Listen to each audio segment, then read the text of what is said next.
Fini les grosses chaleurs, on a retrouvé des températures plus agréables, mais toujours élevées, jusqu'à 29 degrés demain.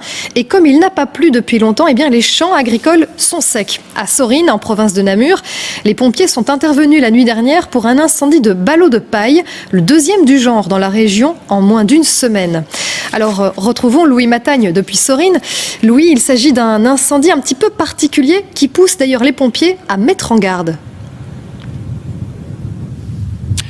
Oui, donc ici, ce qui s'est passé, c'est que ce sont des entrepreneurs agricoles qui auraient mis le feu à des ballots de lin, qui ont donc pris feu et généré beaucoup de fumée. S'ils ont fait ça, c'est quelque chose qui se fait parfois dans le milieu agricole, c'est parce qu'ils jugeaient ces ballots de mauvaise qualité. Mais on a tendance à générer beaucoup de fumée. Et donc des promeneurs ont alerté les pompiers qui sont intervenus dans la soirée pour éteindre l'incendie. Ils sont d'ailleurs encore intervenus ce matin et gardent la situation sous surveillance. En fait, les pompiers n'hésitent pas, ils préfèrent ne pas tergiverser parce que ça peut sembler anodin, un feu comme celui-là.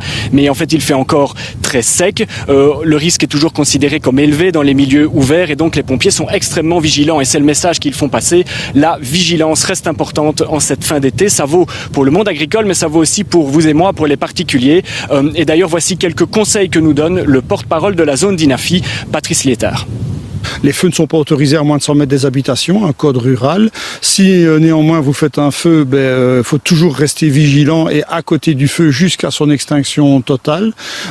Forcément le classico, ne jamais lancer de cigarettes dans la végétation. Et si vous vous arrêtez en véhicule sur le bord d'une route et que les herbes sont hautes et sèches, être toujours vigilant parce qu'un pot d'échappement, c'est plusieurs centaines de degrés.